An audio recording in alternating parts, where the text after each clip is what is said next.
Incubator Demo Day. Who is excited? Welcome, welcome, welcome to all of you all getting settled and joining us. We'll get started in just a few minutes. Thank you all for taking time out of your day to be with us. We're going to do Shark Tank for Jesus today. I'm excited. If you're excited, I want you to drop that in the chat too. And make sure that we'll filter in questions will be incorporated. So just start getting your brains ready to be engaged. Even though you're virtual, you are here with us. We feel your presence here, and we're just super excited today. For those of you who don't know, but I'm sure you've been sent the email, so I'm going to cut you some slack. But we have 6 missional entrepreneurs who comprise of the American Baptist Home Mission Society's Cycle 2 cohort of the Incubator.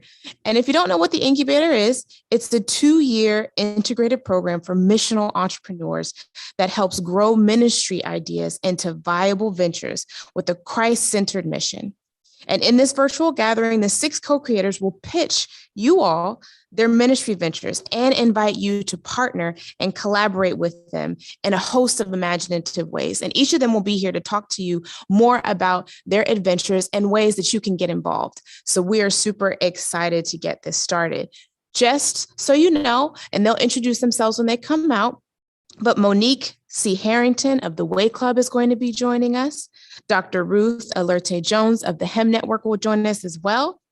Jonathan Malone of Wilderness Journeys. The Reverend Yolanda M. Norton of the Global Arts and Theology Experience, better known as GATE. Drea Price of Justivia.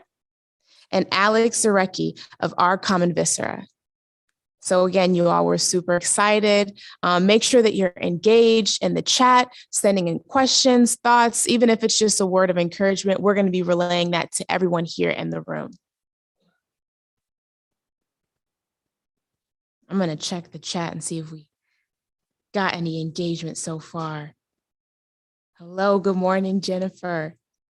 Good morning, everyone. Afternoon, I'm saying it might be morning if you're on the West Coast. It's afternoon here at the Lamb. So I know we have a short video that we want to show momentarily here. It'll give you a little preview of the Co-Creators Incubator program. This is the 2nd cycle.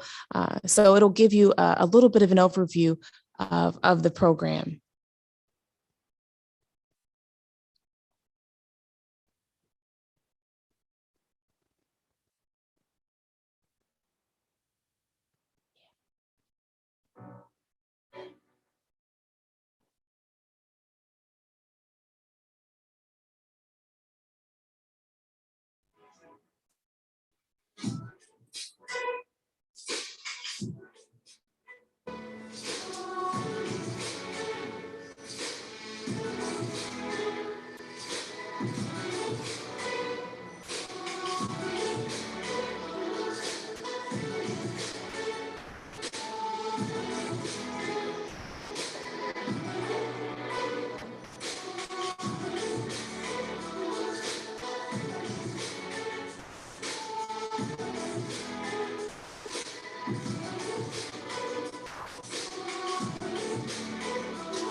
Hello, everyone.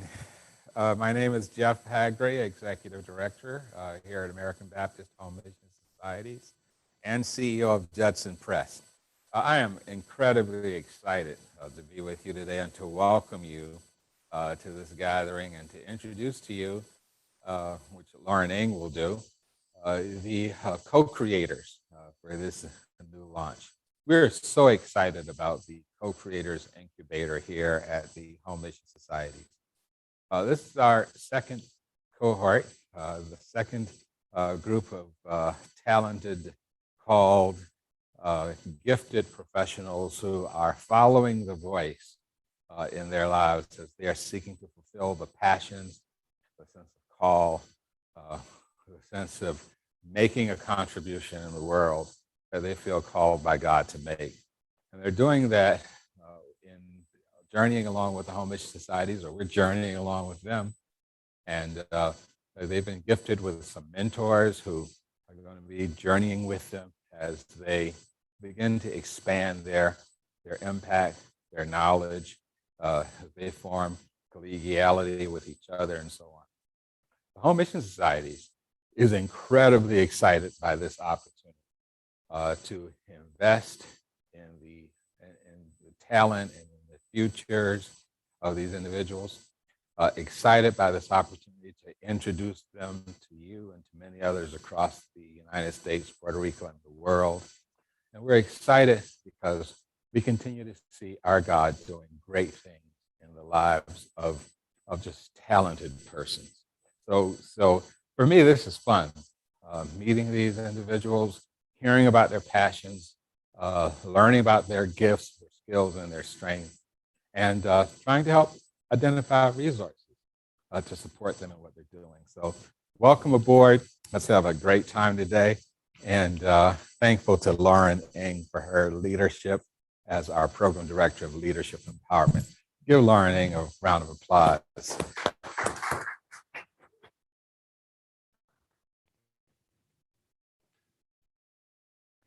Hello, my name is Reverend Lauren Lisa Ng, and I serve as Director of Leadership Empowerment at the American Baptist Home Mission Societies.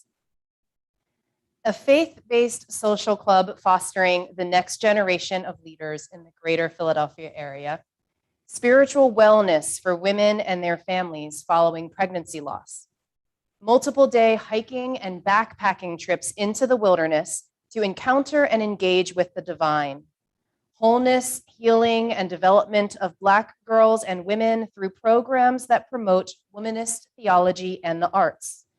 A tea company committed to providing healthier alternatives to sugary drinks with an emphasis on communities traditionally underrepresented in the agricultural industry. A new approach to liturgical music that produces songs tempered for an array of contexts, songs that make sense for the people experiencing them. These are the ministry endeavors you will learn about today in the Demo Day presentation by the 6 co-creators who comprise the Cycle 2 cohort of ABHMS's Co-Creators Incubator. These missional entrepreneurs follow in the footsteps of our Cycle 1 inaugural cohort, who participated in the groundbreaking Demo Day event in October of 2019. The Co-Creators Incubator is a 2-year integrative program that helps turn ministry ideas into viable ventures with a Christ-centered mission. Co-creators are selected in a competitive application process, evidence that God continues to do a new thing and another in our midst. Over the course of their 2 years in the program, co-creators are paired with mentors who specialize in a variety of subject matter areas.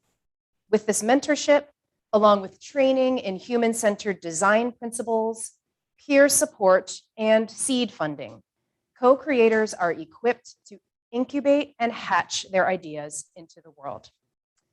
And this is where you come in. We invite you to be creative partners to these co-creators to discern how God might be calling you, your congregation, or your organization to support their endeavors. Together, we can make an innovative impact for the sake of the gospel. In just a moment, You will hear from the co-creators in alphabetical order. Each co-creator will pitch their ministry venture for 5 minutes, and then we'll engage in 5 minutes of Q&A. As you listen to each pitch, please type your questions for that co-creator into the chat box via whatever platform on which you are joining us: Facebook, YouTube, Ministry Life, or Zoom. Our online host, Lauren Williams, will share as many questions as time allows for each co-creator to answer. Thank you so much for being here, and welcome to the Co-Creators Incubator Cycle 2 Demo Day.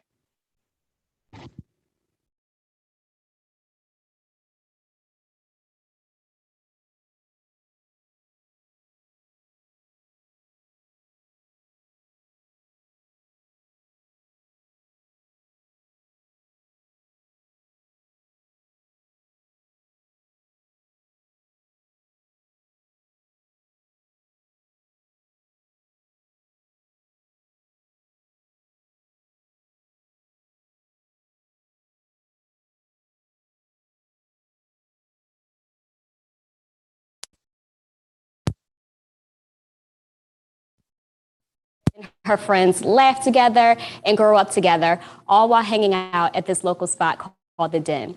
And I remember thinking to myself, why don't I have a place like that to go to?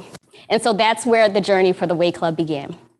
As I grew older, I discovered that there was more that this social club could address. I saw how teenagers were universally labeled as moody, rebellious, lazy, and defiant. I saw how they were told that they're too young to do this or to do that, or that they needed to only and singularly focus on getting their education and graduating college. However, what I knew about myself as a teenager and what I continue to see time and time again is that teenagers are actually funny, creative, energetic, inspiring, courageous, and most importantly, impactful. Take a look at this video that was put together by our Way Club members.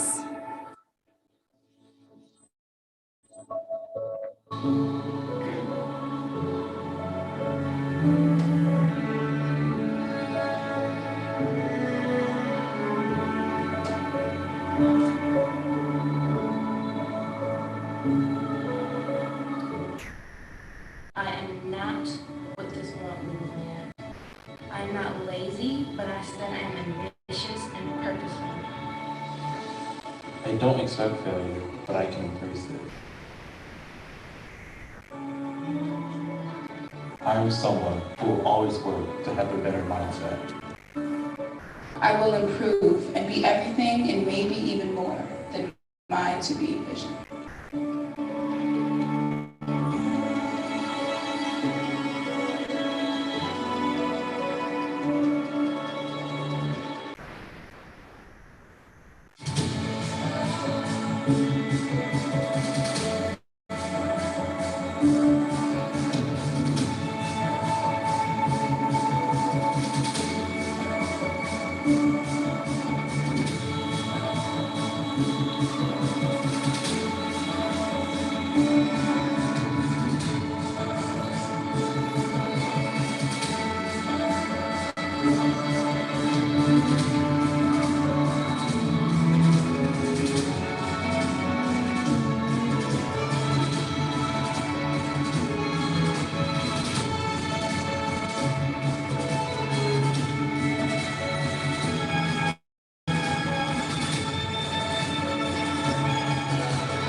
So these three teenagers were given the task to put together a project to share their experience during our 2-week Summer Growth Academy program. And within just a few hours, they were able to create that inspiring video, which truly embodies what we at the Way Club stand for. So the Way Club is more than a teen center. It's actually more than a social club. It's a movement to change the narrative of not only who teenagers are, but what they can accomplish right now. And we do this by providing a safe space where teenagers can both discover and unlock their God-given talents on a recreational, developmental, and spiritual level. And so to push this movement forward, we're asking for $500,000 to be able to provide a physical location for our Way Club members. This contribution will provide a 3,500 square foot space that we can lease, as well as the utilities and insurance costs over the next 3 years. Within our first year of operation, we've been able to raise $20,000 thanks to our amazing founding donors, leading the way donors, and our corporate sponsors. As a result of their, we've been able to provide an amazing experience for our remarkable members, Ayana, Karsten, and Jordan. Now we're asking you to partner with us to lease a space that will give us the capacity to serve 100 teenagers over the next 3 years.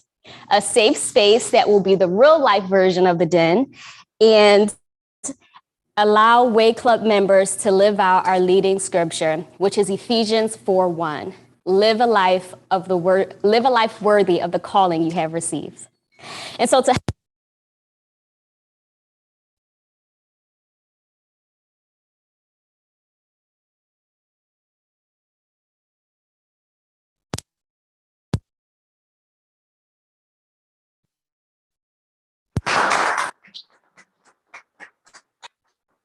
Awesome. Thank you. So one of the first questions is, how has the COVID-19 pandemic affected your plans specifically and the lives of the teens in general? Yes, that's a great question. So one of the things that has impacted us as a social communication we decided when we were planning our 2 weeks of work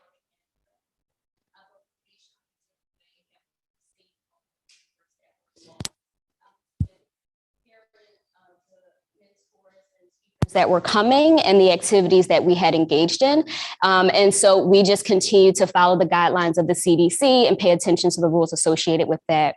In terms of our other programming, we've just been doing a hybrid. Some have been in person and some have been virtually. And that was also part of the reason why we decided to start small this year with a smaller group of teenagers so that we can make sure that we're keeping everyone safe and involved.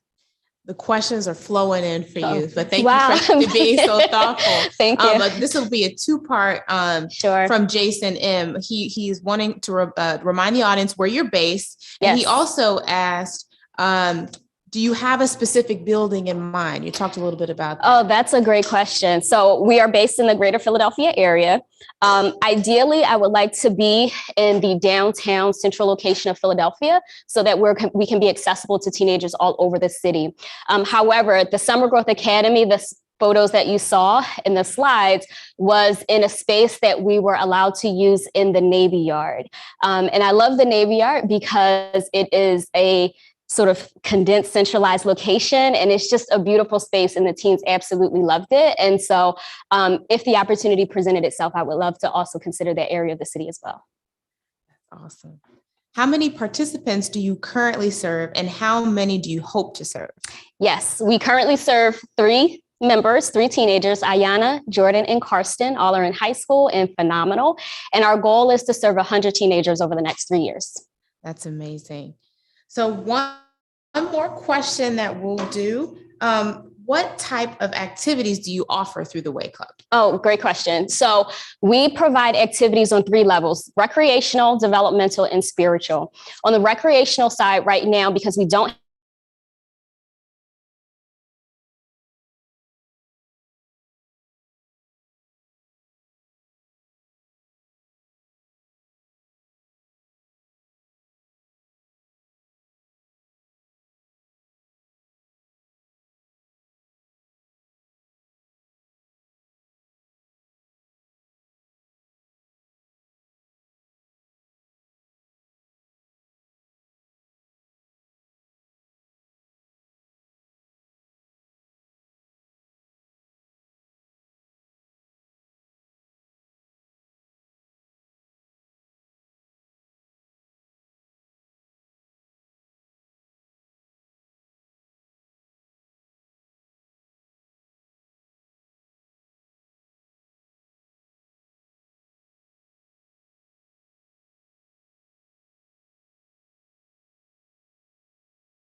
unmuted because you're speaking from here now. Yep. All right. So All right. Can you all hear us? you're back, Corey Field Oh, we says. are back. Corey, Jennifer. Okay. So while you may not be able to see the slides, actually, Yeah, can you? like that when Sorry, hold on.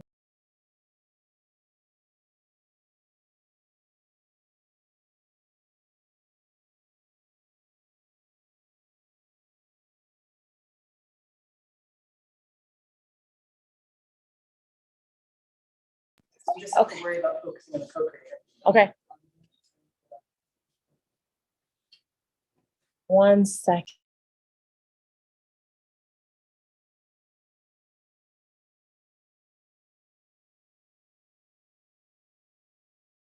Thank you, Brittany. Yeah, we're just trying to check on the sound.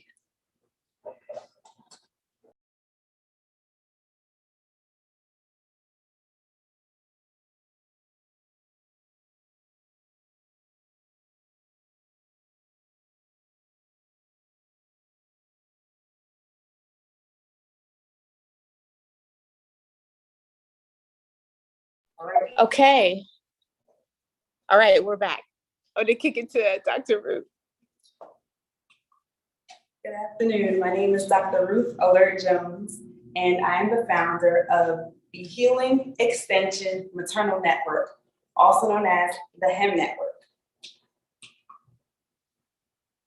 When a person loses a spouse, they're referred to as a widow. When a child loses their parents, they're referred to as an orphan. But what do you call a mother who loses a child in the womb? Well, I'm a mother who lost a child during pregnancy through miscarriage. I want to share with you some excerpts from an email that I wrote as I approached the 1-year anniversary of my miscarriage. Last fall, we found out some exciting news. Within a short period of time, our happiness turned into a spiral of anger, hate, confusion, and pain. I wish people would talk about miscarriages or pregnancy loss. The more I talk to my family and friends, the more people share, oh yes, we've been through that. See, most people don't realize the healing process varies from one person to the next. For myself, it took quite a bit of time to heal. The body had all the signals to produce life. And over time, something went wrong. And it took several weeks for it to truly understand how to get back to normal. I ask for prayer that my spirit is kept at peace. Also, say a prayer for those parents who've lost their child during pregnancy, as their lives will never be the same. And the email closed with some hope, some inspiration. God gives me joy. God is able to do exceedingly abundantly above all that I could ask or think. That email that I wrote was exposure to my broken heart and my broken spirit as I was reminded of that empty crib.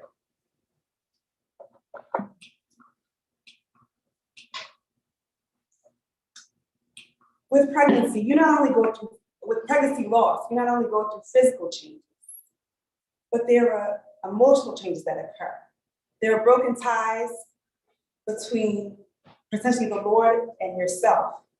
For example, I was angry at God for quite some time as to why he could let my child die. There were strained family dynamics between my husband and myself. And I felt isolated. I felt alone. Unbeknownst to me, there was a whole community of mothers that were suffering in silence about our own pregnancy losses. Over time, God began to heal my heart and start me on this healing journey where he showed me that through counseling and asking for prayer and support, and he taught me that it was important to learn about what had happened. I began to educate myself and learn that 1 in 4 pregnancies ends in a miscarriage. I began to open up and share about my experience. And through sharing with others, someone actually reached out to me and asked for that very email that I read to you. And they want to share it with someone that they knew, but recently gone through a miscarriage. And it was then that I realized that God was starting to birth the HEM network in me. The Healing Extension Maternal Network offers spiritual wellness resources to women who experience pregnancy loss. The biblical story of the woman touched the hem of Jesus' garment, and she was able to find her healing. Our activities include prayer, devotion, Bible study. Well, I hope that you'll join me in partnering together as we work with women and their families to support each other on this wellness journey, whether it's directly with women or whether it's working through their support community, whether you are the father, whether you are a church member, a church leader, or a relative. As we launch this first year, help us raise $15,000. That'll help build a resource of library materials. That'll help us build our website and have technology, a 24-hour resource for those who may be near us or away. Secondly, if you know someone who may benefit from the services of the HEM network, send them my way, send them our way. The maternalnetwork@gmail.com is our email. Contact me. I look forward to working with you so that we can partner together to help families heal. Thank you.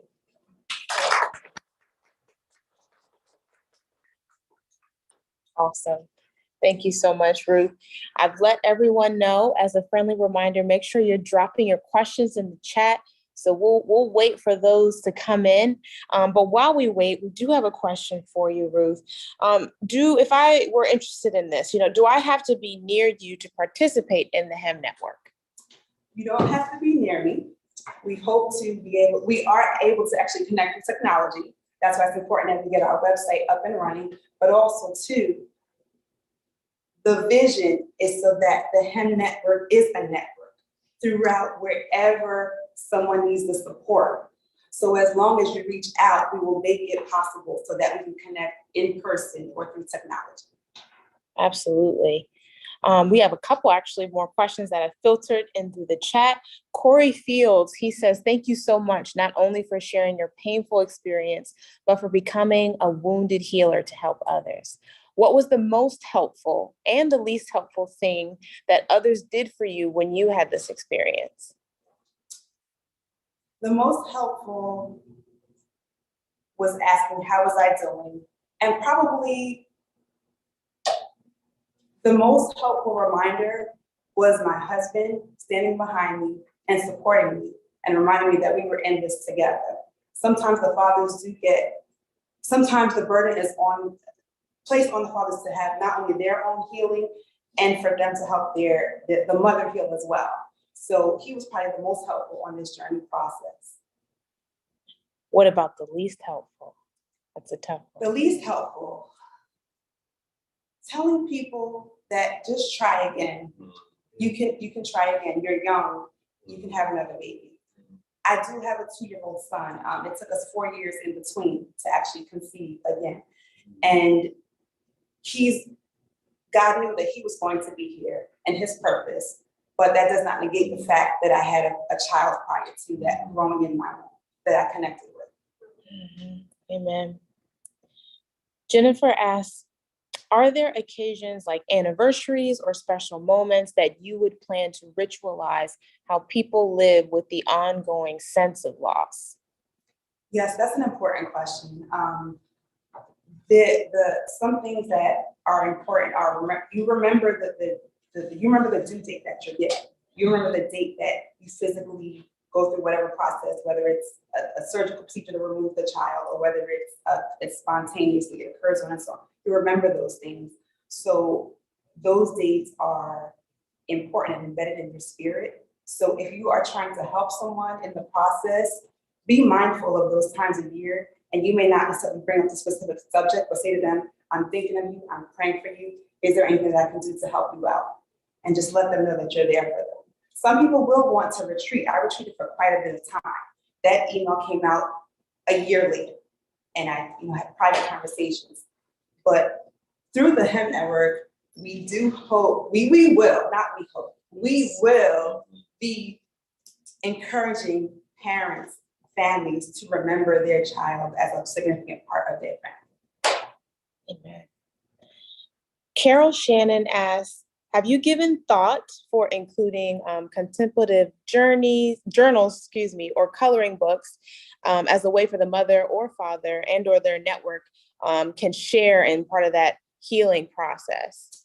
Yes, actually, I would, as we build our resource library, the vision is to be able to have these resources so that, going back to the prior question, do you have to be nearby to participate in the HEAD network? Not necessarily. I could definitely mail those journals and coloring books or different resources that can just help you process your experience. So that's awesome.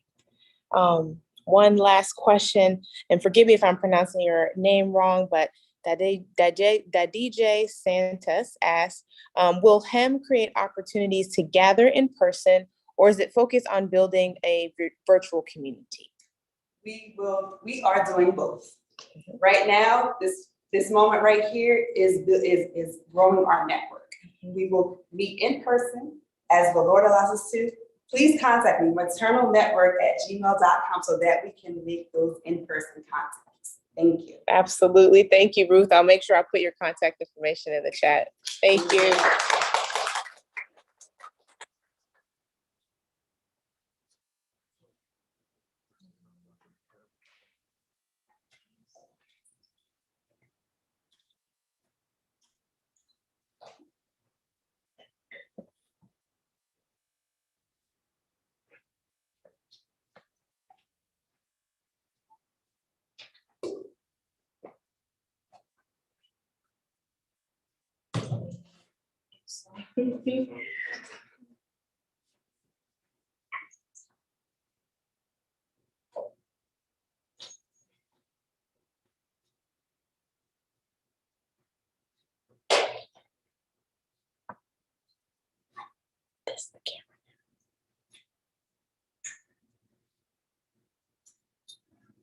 John 4:13-14.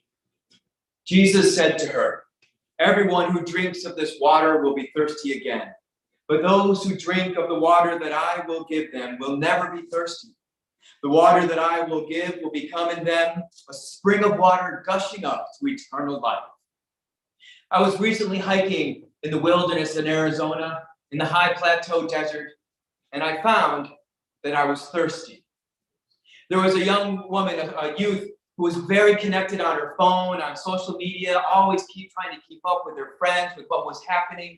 And she joined me on one of my wilderness journeys, was able to separate, to detach, to put the phone away. She found that she was thirsty. There was a young woman who was being pulled between having to be a caregiver for her mother and her grandmother, trying to be there for both of them in every way that she could be.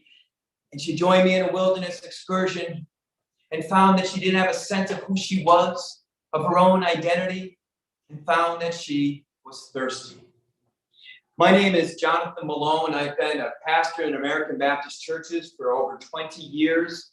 I've also been leading groups and been an avid hiker and backpacker, trained in wilderness first aid and backcountry navigation. And from my time in the wilderness, my time in the backcountry, I find that we are thirsty. You see, in our world today, we're not fully living. We're constantly running from thing to thing, trying to fill our lives with stuff that we're told is supposed to make us be better, but we're just looking for more. We're trying to find more power, more money, more likes, and more ways of connecting that just leads to an emptiness in the connections. And as a people, as individuals, as we strive to make ourselves more unique, we're becoming more like everyone else and losing our sense of self. We're burning out. We're getting angry. We're losing a sense of connection with ourselves, with others, with creation, and with God. The scholar Charles Taylor writes in his book, A Secular Age, that from the beginning of the modern world, there was this emphasis on the individual over the community, and it's led to what he describes as a disenchantment with creation, with the holy other. And I see that as a separation, a disenchantment with community, with creation, with God.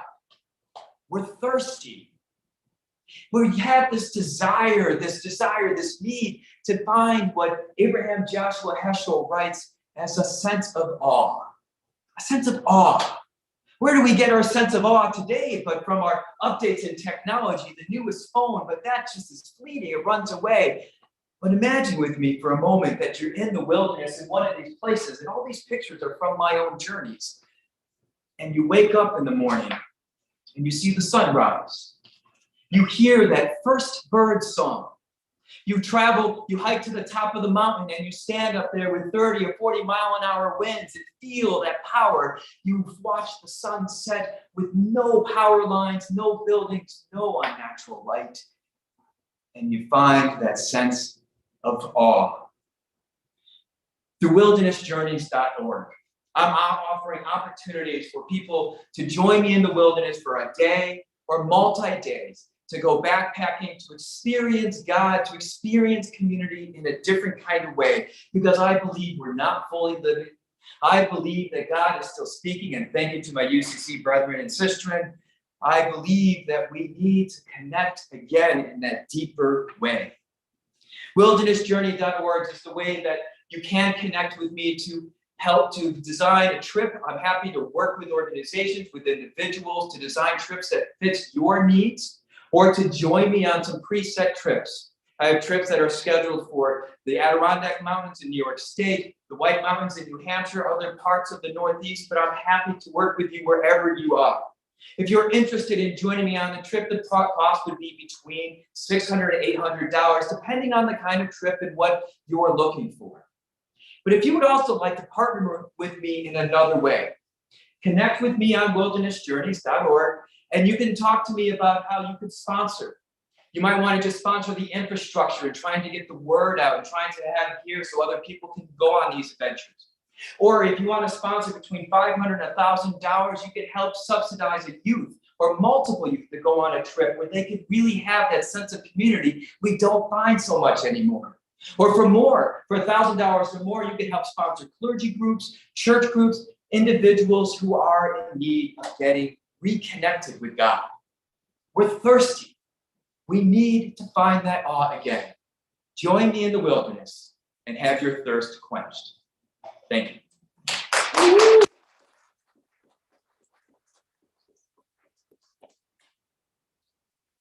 Thank you so much, Jonathan.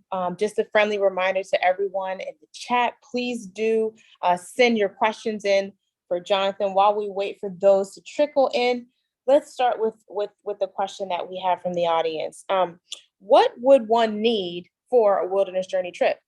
So yeah, what you would need for a trip, it depends on the kind of trip. It's a day hike, I would say just comfortable shoes and something to carry some water and food in. But if it's a multi-day trip, I'll work with you.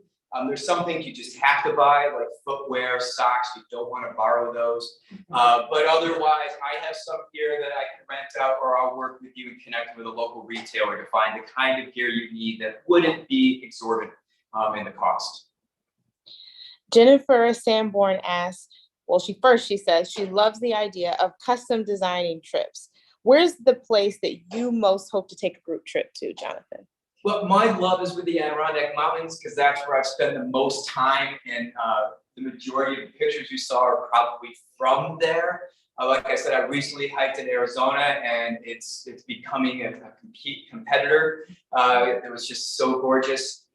But the place I'd most love to take people is a place where you can just not see any evidence of humanity, where you can just look and see God's creation as I think God intended. Absolutely. Drea Price asks, is this available for all ages? Yes, that's it. Well, within a certain lower age limit. If you do want to take younger kids, well, I can work with you and say, what do you think would work with that? That might be more of a car camping experience. But I recently did a trip with someone who was 83. It was just a one-night overnight, and we did an 8-mile hike. He did it. He was safe. He felt great about himself. So I sincerely believe that everyone can get in the wilderness, and I want to work with you to make that possible. Lisa Harris Lee asks, Well, she says, experiencing creation is important, but are there reflections and some guided reflection as you lead the participants through the journey? Thank you for asking that question. I neglected to say that part of the experience is also taking time in silence and being still and listening and smelling and feeling. I offer reflection questions to be wrestling with throughout the day. We have then discussion in the evening based on those reflection questions and whatever else may come to mind. There was a question back here. Oh, that was a question. Oh, good. You got the questions flowing in, Jonathan. Oh, so great. yeah, so Tundi Duncan asks, how many people can be considered to attend per trip? If it's a day hike, you can usually do up to 15, depending on the location. Overnight hikes, I'd like to keep it within 7, so a total of 8 people. Any more than that, and it starts to get unwieldy, and the impact on the environment starts to become really negative. And that's really important that we also think about a healthy relationship with the environment on these trips. Absolutely. Carol Shannon, she asked an important question. She says, oh, I missed my place. She says, hold on. Oh, can your journeys be tailored or inclusive for those with disabilities? That is that's tricky, but not impossible. Mm-hmm. There are actually handicapped accessible trails. It limits some of the possibilities, but those possibilities are out there depending on the disabilities, of course. But that's again something else I'm happy to work with to figure out. The main goal is to get people into the wilderness in whatever way that's still safe. But also helps challenge and push them. Absolutely. Virginia Holstrom, she asked, do you see your role as a spiritual coach, and do you maintain communication with your fellow hikers, probably after the journey? So my training is as a pastor. I want to be clear, I'm not trained as a spiritual coach or a spiritual director. I have taken coursework in that area, but I don't have any specific training there. But yeah, I would be doing communication before the trip, not just with the physical preparation, but also some of the spiritual preparation during the trip, and then after the trip with a follow-up. Because I know these things can be very emotional, very powerful. I've had people crying on the mountaintops because of the experiences can be so overwhelming, and it's important to continue the journey after it's over. Absolutely. One final question for you, Jonathan. With denominations divesting of camps, what opportunities do you see to step into the gap? I think so. Yeah, that's a great question. One of the opportunities, and I've seen this with the youth groups that I've taken, is to still give youth, and unfortunately, it's not in a larger context, and you only can do about 6 or 7 youth, but to give them the opportunity to be themselves, which is what camps do, to be themselves as they wrestle with what does it mean to be a Christian, what does it mean to be in community with others. To give them that opportunity to move into a different context, a different environment, regardless if you're working with a youth from an urban context or a rural context, to be in the wilderness is its own thing. So to still be able to connect and offer that space. And I wish I could offer more. My hope is that by people partner with me, we could find ways of offering it even more and more to help out with our youth and our children in that hole that we need to take care of. Yeah, absolutely. I think that's all the questions that we have time for. Thank you so much, Jonathan. Thank you. Thank you.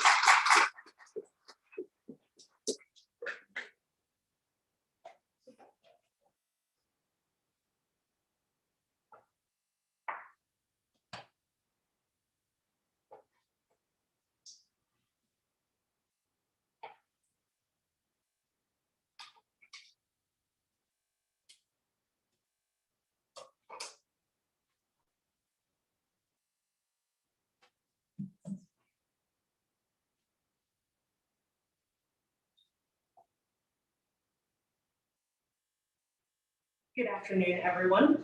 My name is Yolanda Norton. I am the founder and executive director of the Global Arts and Theology Experience. And my name is Louisa Rentier, and I'm the music and outreach coordinator.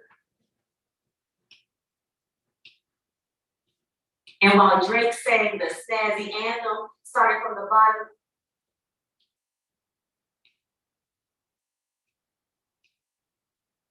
And while Drake sang the snazzy anthem, starting from the bottom, now we're here, there is nothing glorious about every generation starting from the bottom.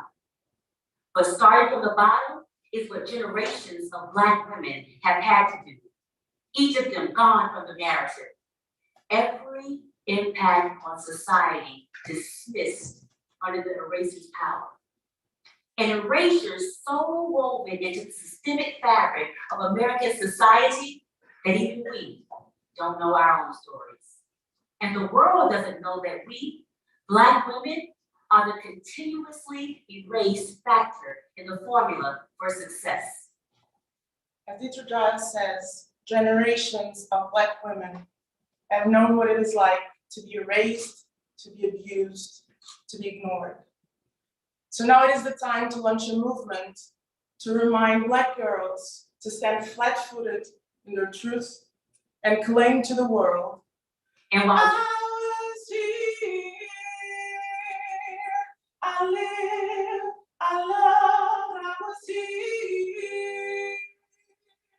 I did, I've done everything that was morning, thought it would be. I will leave my life so everyone will know I was here. Global Arts and Theology Experience is dedicated to positive identity formation for Black girls and Black women. In this platform, we are promoting a safe space for conversations to happen, for enlightenment, reconciliation, and healing to take place, and for knowledge to be shared. We believe it is our mission to help Black girls and Black women understand they do not have to fit in this world to be valued.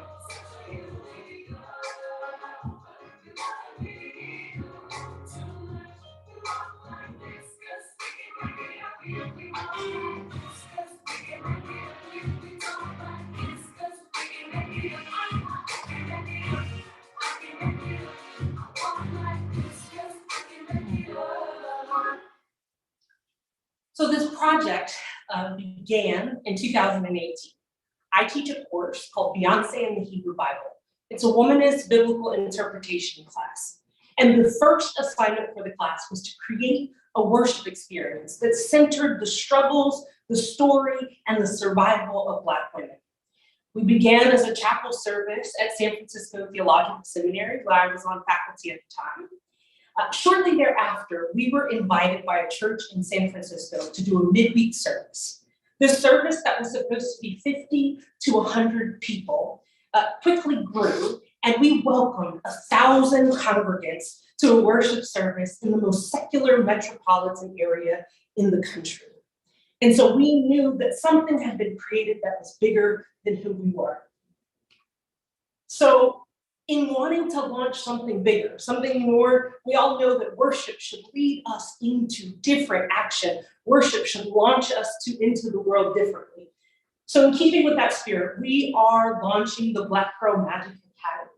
It is a one-year curriculum that will teach womanist thought and theology, Black women's history, and Black women's literature.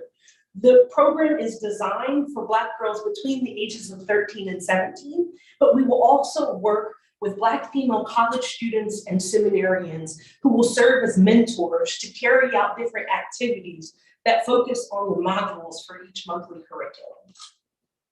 Our hope in June of 2022 is to launch 5 sites, 3 in the United States and 2 globally. So the 3 in the United States, Seattle, Nashville, and the Bay Area, we chose because these particular metropolitan areas have seen a boom in the technological industry that has exacerbated problems of wealth disparity and housing inequality.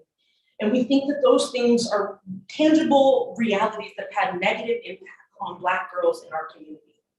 The 2 sites that we've chosen outside of the US, Mozambique and Lisbon, are both Portuguese-speaking countries, which is congruent with a portion of our staff. And we really want to build a global network of Black girls who understand that they are a part of a larger society, something bigger than what they see immediately around.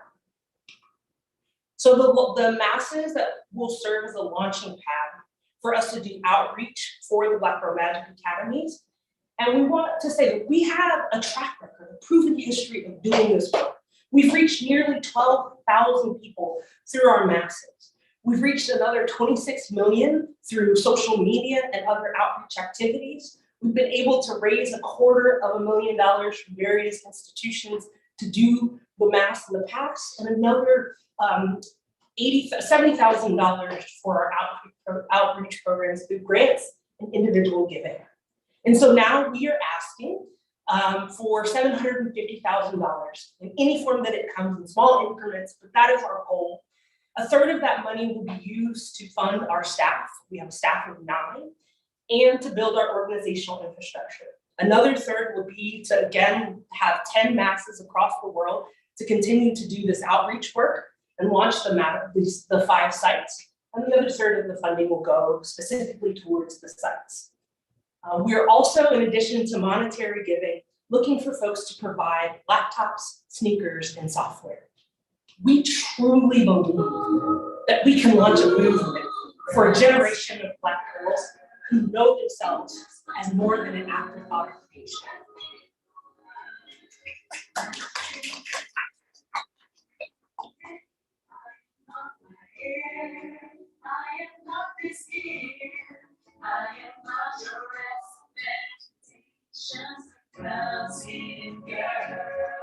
Skin just like girls, resting in the water, and training for life.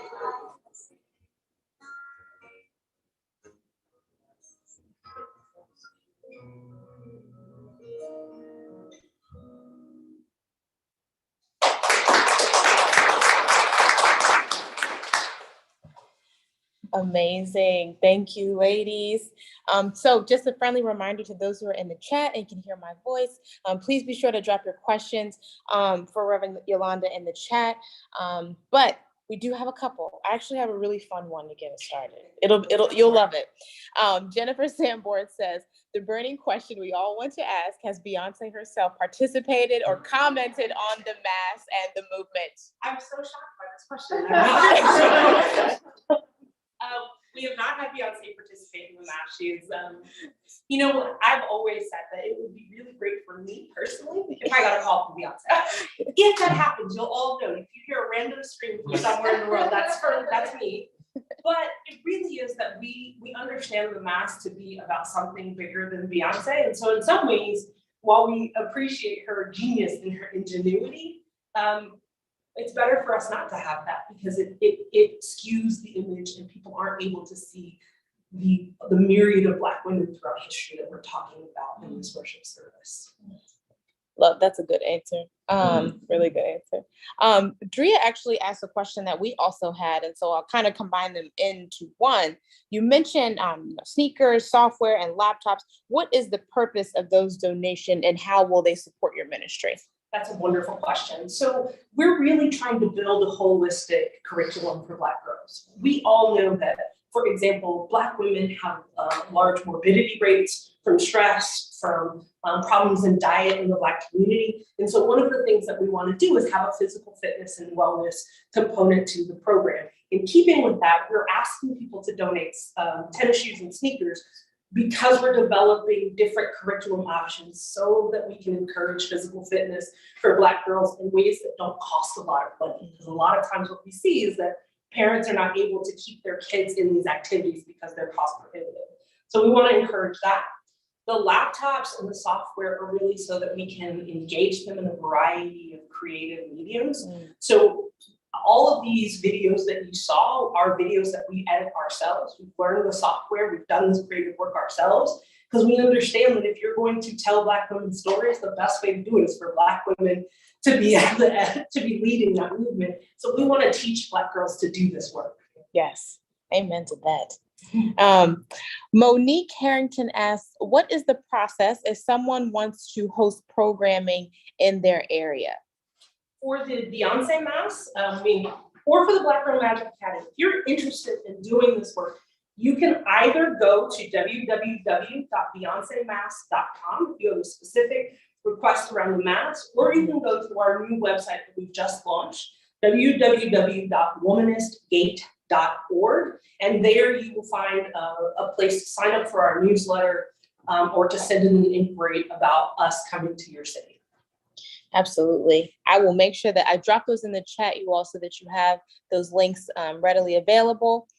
Carol Shannon asks, are you open to other items in addition to what you listed? So that can include things like affirmation journals, coloring books featuring Black women and girls, sort of things along those lines. Yeah, we're absolutely open to having a conversation about how we can engage some of those things.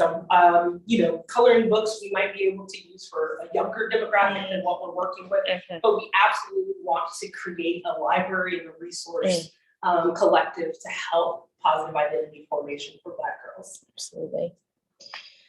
So Cheryl Price, she asked, is there training provided for the adults who participate in the program? And another question, I guess a part B to that is, do you work with the public and private schools in your area? So we are working with public and private schools in terms of doing outreach. And we are developing a training curriculum for the college students and seminarians who will be working directly with the girls. So the universities that we've been partnering with, so for example, we've developed a partnership with Stanford in the Bay Area, and they're going to help provide some of those fellows. And so we're working with womanist scholars who will help mentor these college students and seminarians through the curriculum that we're developing for mentoring. Absolutely. Okay. I think that's the last question, the question that we have time for. Thank you, ladies. Thank you.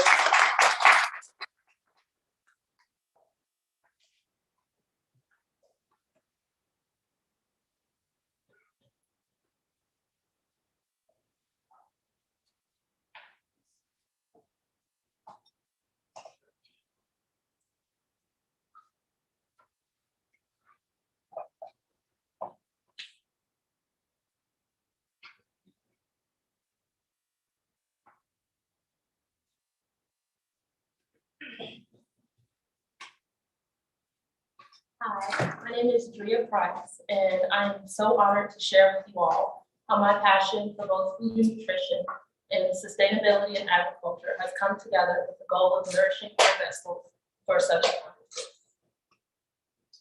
So I remember being a kid, hanging on to my mother's coattails whenever she would go in the kitchen until she would shoo me out. Then my grandfather would bring me back in. He would teach me how to make hot water cornbread or pancakes or whatever little thing he thought I could do at the time.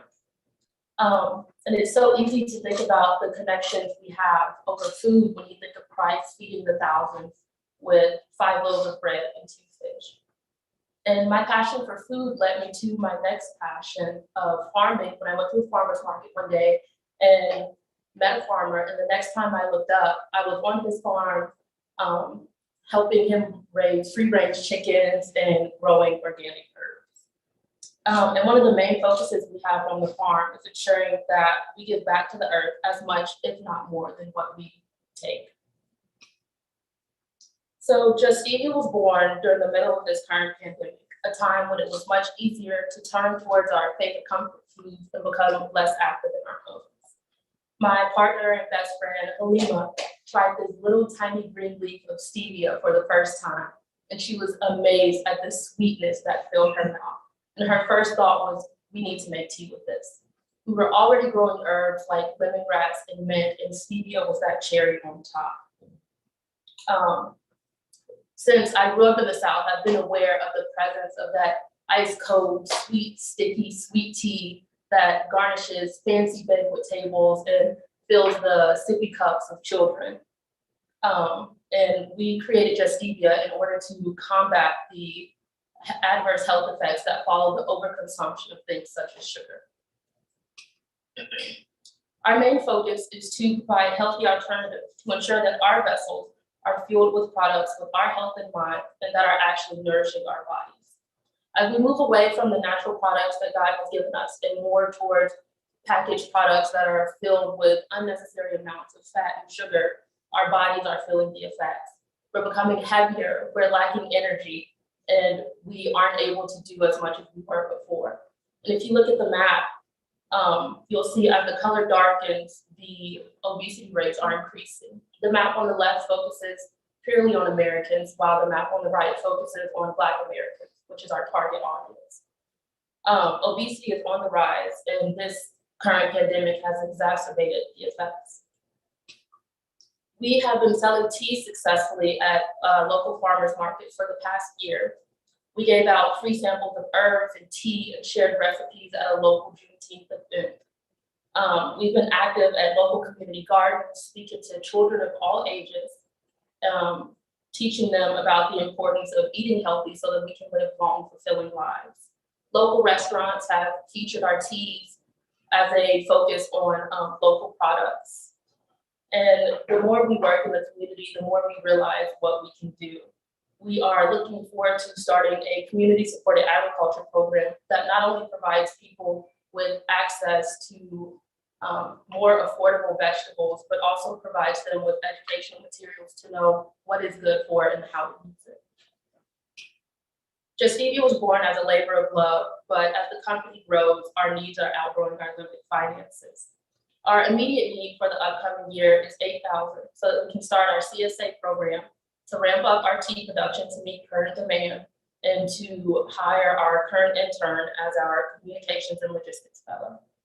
However, by the end of 2023, we're looking to raise $50,000 for farm equipment, greenhouses, and so that we can have the ability to host group events.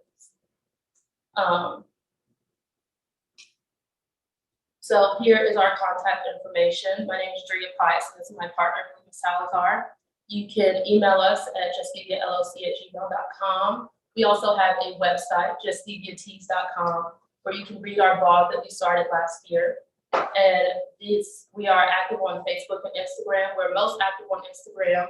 If you enjoyed the pictures that you saw during this presentation, you can see more of those and follow our daily pictures on the farm. Thank you.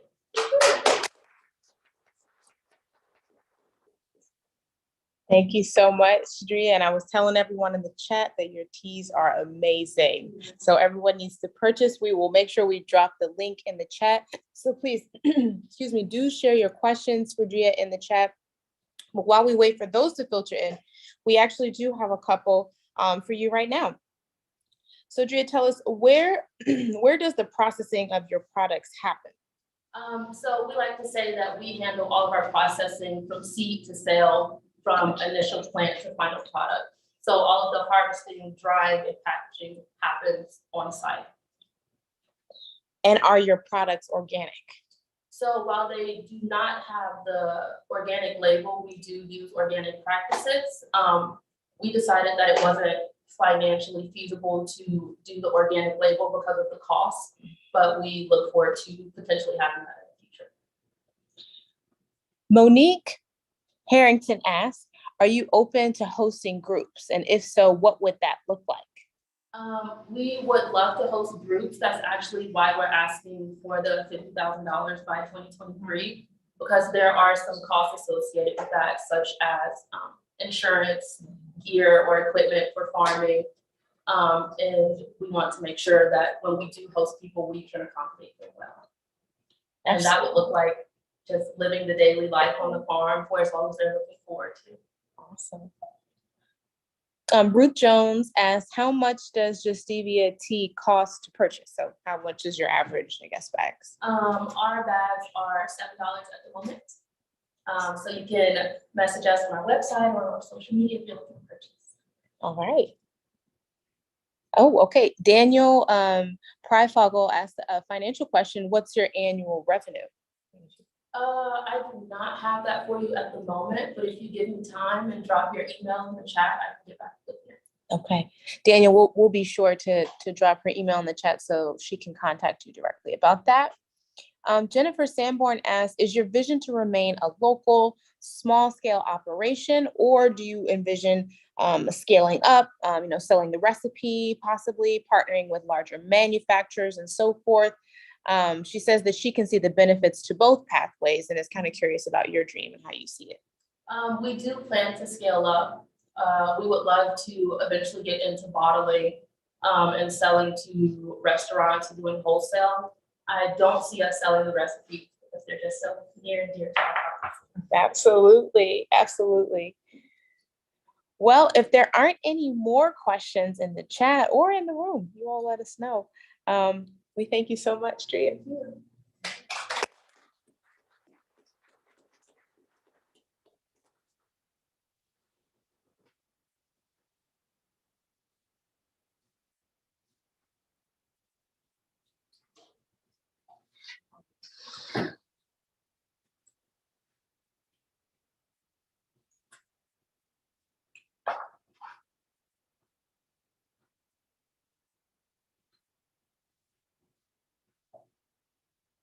Hi. I think that means I can begin. Faster alone, further together. You may have heard this expression before. And I share it here today because I think it's an important part of why I'm here at all. An important part of what I believe about faith and community.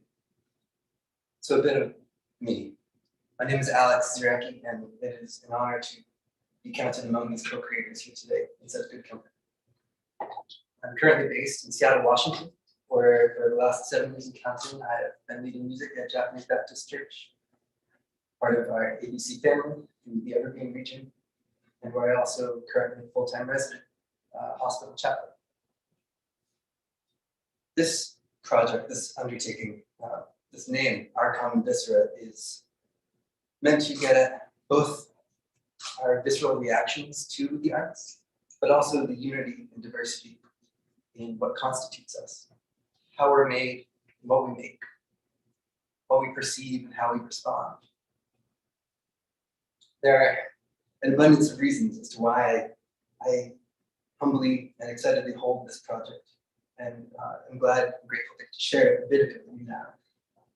Some of what comes to mind for me, I draw from my capstone graduate project, interviews I did around ministerial maternity that laid bare some of the harm that can come when churches lack imagination, when American churches rather blankly mimic corporate America in bad policies or lack of policies around parental care, parental leave.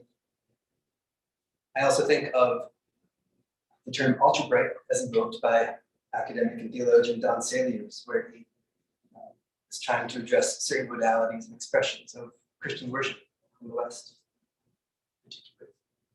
And that term ultra-bright is meant to contrast what is considered permissible and accessible and the wider breadth of human experience.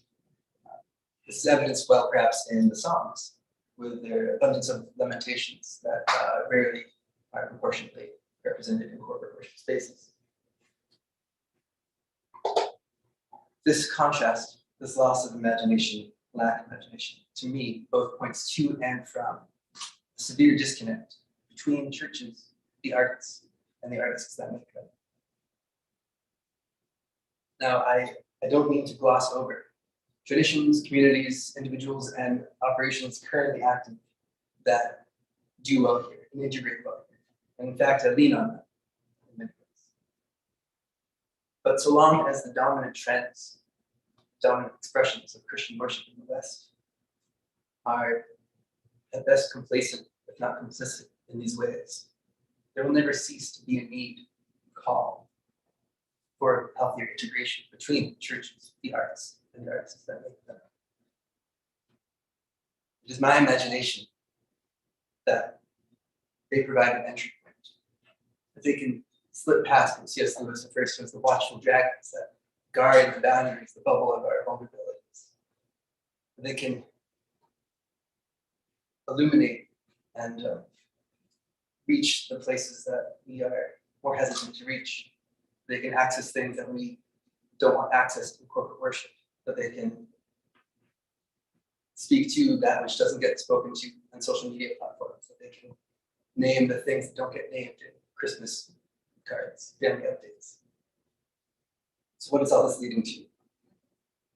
I, as a fellow artist, as an educator, young scholar, as a minister, I'm seeking to gather a group of artists, about 4 in number, visual, lyrical, musical, kinetic, to hold sessions next year in a limited run, hold conversations during those sessions, ecological sustainability, human sexuality, language of the divine, which is really corpus traces, to unearth spaces of lamentation, perhaps not well unearthed elsewhere, and to video these, to chronicle these episodically, to both release the process of those conversations, the workshopping of those arts, and hold a showcase at the end, to better release and send those artists and artworks, to better be integrated. So I say all this to invite you, if you are a known artist, perhaps in the Pacific Northwest, if you are know someone who might be able to to help financially support this effort, to help provide creative platforms and financial appreciation. I invite you to reach out. You can reach me at alexzarecki@gmail.com or on Twitter. The @ is the A. And lastly, I just want to say, in this time of isolation and pandemic, it seems all the more appropriate to reach out in community to integrate through the arts. We have a lot of processing ahead, and I believe this is a starting place. Thank you so much.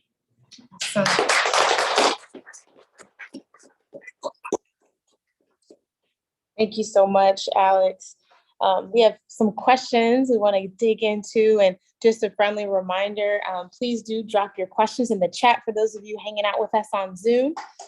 So Monique Harrington, she asked, well, first she says, thank you for an amazing presentation. And then she asked, where do you draw your inspiration from? Well, as I mentioned, there are some folks doing good work. Collaborators that come to mind is a group called Common Hymnal, there's a group called Orders Gate that are doing some great work in this direction. Friends and wherever there's a lack, I think I've tried to lean on sort of my roles as an artist to meet some of that need. Where I've been missing it, I try to write something. Absolutely, absolutely. Drea Price, she asked, well, first she said she loves the vision for this project. And she said, are you looking for artists at the moment? I am. I'm in some hesitant talks with folks, but wanted to come here and gather a little more energy before I say too much to them. Also, artists, you know. Yeah, artists, And if they wanted to be a part of it, they would just kind of reach out to you. Absolutely. And I would love that. And I should name that. And this is something that I hope will be replicable. Mm-hmm. And so if they're not in the area physically, potentially it could be something that could be done closer to them. Absolutely. Drea asked another follow-up question. Thank you, Drea. She says also, how do you handle familiar hymnody in a congregation? Hymnody. She said, how do you handle familiar hymnody in a congregation? Good questions. How do I handle that question? I know. That's a good question. So Drea, maybe you could break it down for us. I'm gonna give you some time to type, but we have another question. We'll come back to Drea's question and let that marinate a little bit. So maybe you can go into a little bit more of specifics regarding what these sessions with the artists will look like. Yeah, totally. So I hope to invite and intend to invite mentors to be at roughly every other session, sort of one at a time, to help facilitate the workshopping and to spur on intentional conversation. I hope to have alternative slots within there feature each particular artist and sort of more heavily show a bit of a window to what they're working on as we progress. And like I said, to have them filmed and sort of released as a visual podcast, somewhere between a collection of academic essays and Iron Chef is kind of what I was thinking about. Love it. So yeah. Love it. Okay, so we got some more questions while we let that marinate. Samuel Kim, I believe he's from your church, your Japanese Baptist church. Yeah. He says, how do you think you can work with the hesitancy with some churches in engaging deeply in the arts? That is a very good question, Sam. I think some of the strength of this not being bound within one particular congregation is that we can be a little bit more courageous and a little bit more sensitive as well. I think that's a strength to sort of operate this like a parachurch sort of way. Absolutely. I hope the rest is just, throw the arts under the bus. Yeah. Ready for it. I love it. I love it. Ruth Jones says, if money was no limit, what would or could you do with our common viscera? That's a loaded question. Quite a question. Ideally, be able to run it in a way that is presented professionally, in a way that honors artists and anyone involved well for their time. A thing that in church spaces is hard to accomplish. There's history there. And ideally something that could be, again, repeated elsewhere. I would be glad to hold some of that and very glad to not hold all of it. Absolutely. Absolutely. Let's see. Jennifer says, well, first she says, I deeply believe music and the visual arts take us to spaces our rational minds cannot easily go. How do you see this call expanding or deepening in this season of our global life, given everything that's happening? Yeah, I mean, it's such a good question, and I'd love to have a long conversation with Jennifer. Yeah.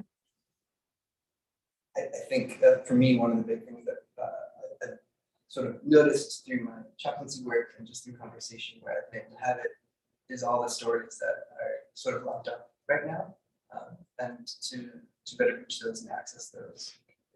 It's important to elicit that and draw that out with aesthetic, cultural, empathy. So, absolutely. Okay, I'm going to squeeze in one final question for you, Alex, because I'm going to go back to the hymnody question. Lisa explained this a little bit more. So she said, so sometimes in a congregation, many of the congregants, they only want those familiar hymns. And so you kind of, it sounds like you want to change the direction of that musical style. So I guess it's, how do you go about that? Sure. Well, I have 7 years of experience of trying to navigate that in a local congregation, and I'm sure others do as well.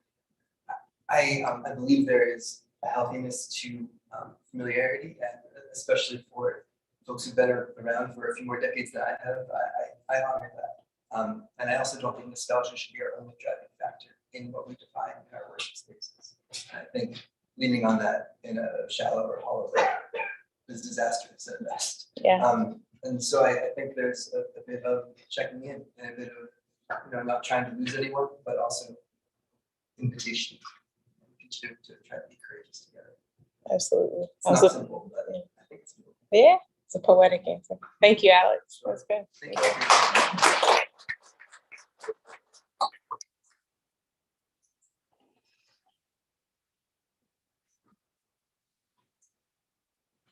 So now, friends, it's your turn.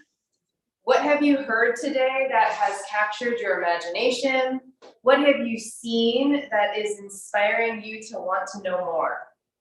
Monique, Ruth, Jonathan, Yolanda, Drea, and Alex have all taken huge leaps of faith to answer God's invitation to them, to innovate on new models of ministry as they courageously pursue their passions, undergirded by the creativity of the Holy Spirit. We invite you to prayerfully consider the co-creators' asks. Do you or your networks have financial resources, human capital, or other partnership models to offer any of these innovators? Because they are eager to meet with you, to talk with you, to network and collaborate. Or are you excited about what our Co-Creators Incubator is doing and want to support our program so we can come alongside even more missional entrepreneurs as they hatch their ideas into the world?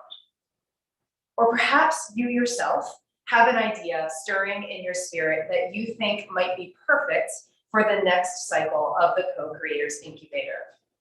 Feel free to contact the co-creators directly via all the info that's been shared today, or head to co-creatorsincubator.com for more information about the program. An abundance of fresh ideas waves through our churches. Innovative thinkers feverishly scribble ideas into notepads. Mission-minded leaders constantly discover new ways to impact their communities for good. God is planting seeds everywhere. We just need to look for them in some new places.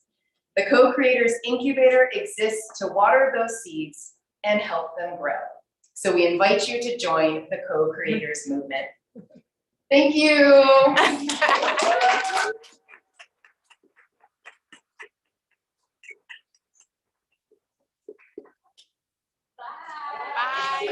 Thank you.